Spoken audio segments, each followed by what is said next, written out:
Hi everyone, it's great to see you. Today I'm going to be talking to you about deadheading your hydrangea.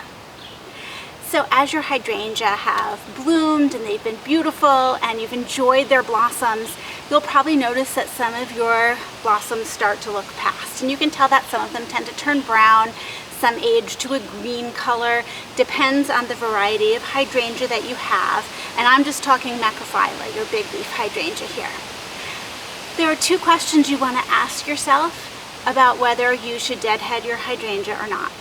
The first question is your hydrangea a reblooming hydrangea or not? So if your hydrangea blooms off of old wood, it will bloom once in the spring. You'll get a beautiful flush of flowers, and then it's done for the year.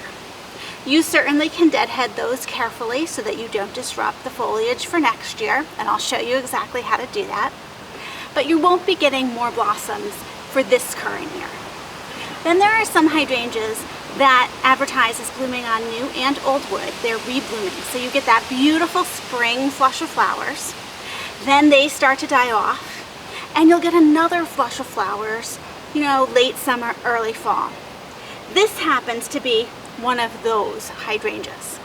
So it's really past for its first flush. I can tell these are not that bright purple blue, and I know that it can get another flush of flowers here. I don't want it to put a ton of growth and energy into the seed production in these, so I want to deadhead these to make room for another bunch of blossoms that come through. So that's the first question you're going to ask yourself. Second question is you have to ask yourself what time of the summer it is. So if you are at August 1st or later, you want to be really, really careful what you do with your macrophylla because you are setting on buds for next year.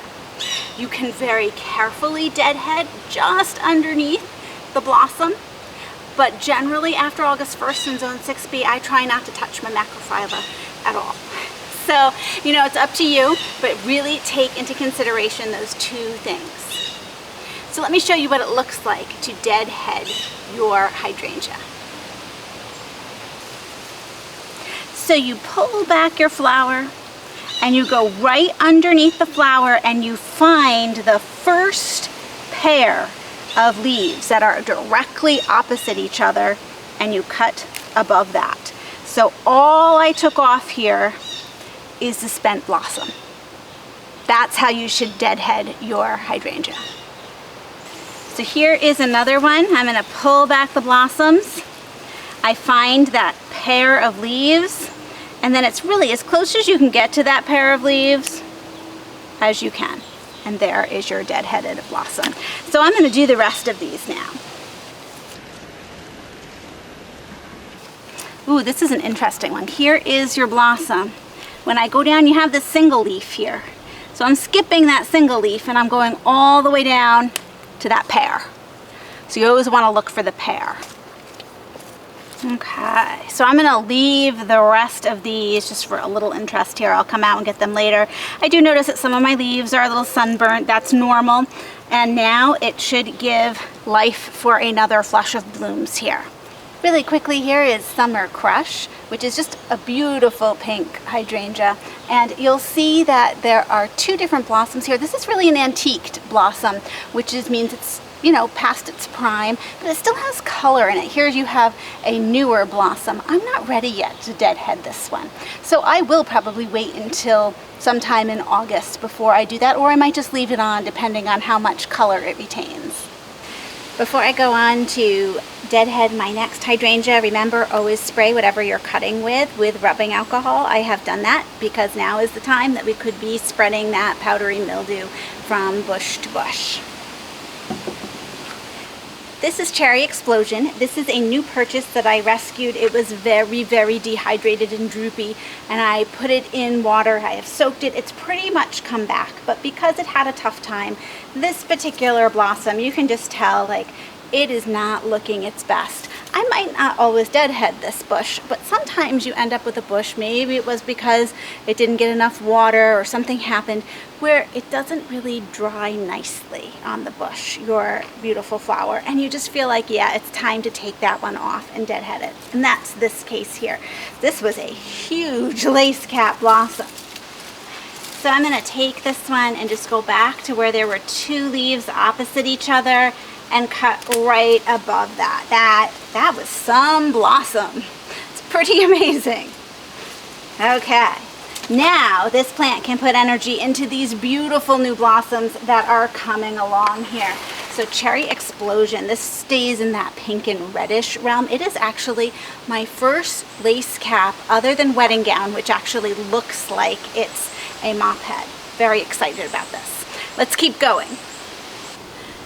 I'm back in the backyard with my beautiful purple hydrangea that I keep talking about, that I don't know what kind it is. However, I do know that this hydrangea is not going to put out a second flush of flowers. It blooms off of old wood, and this is what I'm going to get. I also have watched it for a couple years, and I know that as these blossoms age, they really retain their color nicely right through the fall. So over here, you have some of our older blossoms. You can tell they're aging, they're a little lighter in color, but they're still really pretty. Here's one of our newer ones with a deeper purple. I do not deadhead this bush. I keep it for winter interest. It's underneath my bird feeder. I can sit inside and look out, and the birds love to perch on the spent blossoms. So I'm going to drop in some pictures here and give you an idea of what I mean.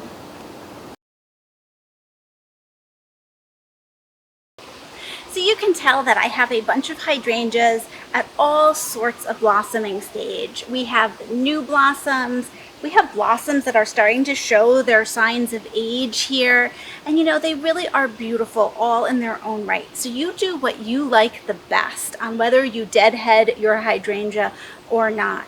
Do keep in mind the time though. We're getting close to that August 1st deadline, and you don't want to destroy any possibility for beautiful blossoms for next year.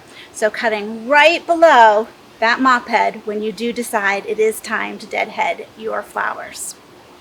Thanks so much for joining me, and I'll see you in the next video.